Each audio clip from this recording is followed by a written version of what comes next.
বিজ্ঞ আদালত সেটা সন্তুষ্ট হয়ে স্থায়ী জামিনটা কনসিডার করেন। আর এই মামলাটা ছিল আমাদের সিরাজগঞ্জের কৃতি সন্তান, আমাদের হৃদয়ের স্পন্দন জনাব ইকবাল হাসান মাহমুদ টুকু ভাইকে নিয়ে উনি অশালীন মন্তব্য করেছিল, সেই প্রেক্ষাপটে এই মামলাটা হয়েছিল।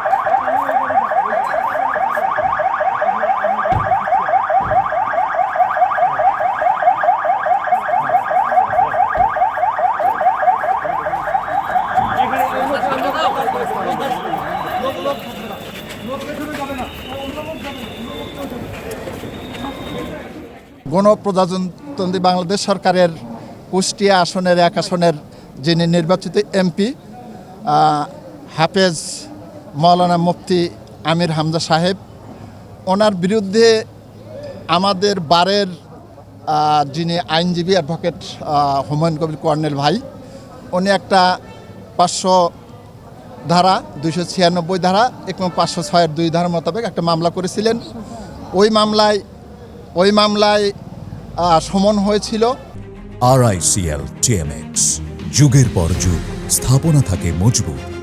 সমন হওয়ার পর আমাদের মাননীয় জাতীয় সংসদ সদস্য মুফতি আমির হামজা সাহেব মহামান্য সুপ্রিম কোর্টের হাইকোর্ট বিভাগে গত 27/4/2026 তারিখে গিয়েছিলেন এবং মহামান্য হাইকোর্ট মিস কেস 2809/2026 মূলে ওনাকে জামিনটা বেল বন্ড ফার্নিশিং করে 8 এবং স্থায়ী জামিন দেওয়ার জন্য নির্দেশনা দিয়ে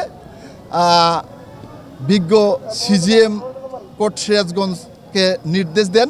মহামান্য হাইকোর্টের নির্দেশ মোতাবেক আজকে আমরা বিজ্ঞ চিফ জুডিশিয়াল ম্যাজিস্ট্রেটে স্বেচ্ছায় এসে আমরা বেল বন্ড ফার্নিশিং করি।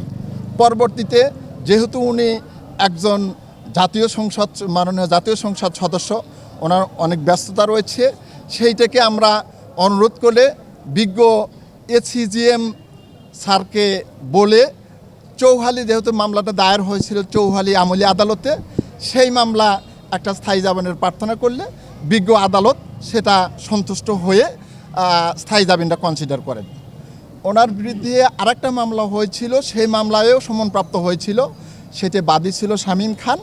ওই মামলাও যেহেতু উনি আসছে, এ মামলাটাও বিজ্ঞ অতিরিক্ত চিফ জুডিশিয়ালকে অনুরোধ করে আমরা স্বেচ্ছায় জামিনের প্রার্থনা করলে ওই মামলাটাও বিজ্ঞ অতিরিক্ত সিজিএম স্যার ওনাকে স্থায়ী জামিনটা কনসিডার করেছেন। কুষ্টিয়া সদর আসনের এমপি মুফতি আমির হামজা, সে যথা নিয়মে সবসময়ই বিভিন্ন রাষ্ট্রের বিভিন্ন গুরুত্বপূর্ণ ব্যক্তিদের বিরুদ্ধে অশালীন মন্তব্য করেন। ইতিপূর্বে উনি আমাদের শহীদ প্রেসিডেন্ট জিয়াউর রহমানের ছেলে কনিষ্ঠ পুত্র আরাফাত রহমান কোকোকে নিয়ে একটা খারাপ মন্তব্য করেছিলেন। সেই বিষয় নিয়ে সিরাজগঞ্জ জেলা বিএনপির সিনিয়র যুগ্ম সম্পাদক ভিভি শামীম খান বাদী হয়ে মামলা করেছিলেন, যেটার সিআর মামলা নম্বর 89/2026। সেই মামলায় উনি জামিন চেয়েছেন, বিজ্ঞ আদালত ওনাকে 10,000 টাকা বেল বন্ডে জামিন মঞ্জুর করেছেন। আর একটা মামলা ছিল যেটার বাদী ছিলাম আমি, সিআর 12 চৌহালি আমলি আদালতে মামলা করেছিলাম। সেই মামলায় ওনার বিরুদ্ধে গ্রেপ্তারি পরোয়ানা হয়েছিল, ওনার বিরুদ্ধে পেপার বিজ্ঞপ্তি হয়েছে। উনি মহামান্য হাইকোর্টে গিয়ে জামিন নিয়েছেন। মহামান্য হাইকোর্ট 8 সপ্তাহের জামিন দিয়েছিলেন, আজকে শেষ তারিখ। উনি চিফ জুডিশিয়াল ম্যাজিস্ট্রেট কোর্টে বেল বন্ড ফার্নিশ করেছেন এবং ওই মূল মামলাতে উনি আজ চৌহালি আমলি আদালতে জামিন চেয়েছেন। বিজ্ঞ আমলি আদালত 10,000 টাকা জামানতে জামিন মঞ্জুর করেছেন। আর এই মামলাটা ছিল আমাদের সিরাজগঞ্জের কৃতি সন্তান, আমাদের হৃদয়ের স্পন্দন জনাব ইকবাল হাসান মাহমুদ টুকু ভাইকে নিয়ে উনি অশালীন মন্তব্য করেছিল, সেই প্রেক্ষাপটে এই মামলাটা হয়েছিল।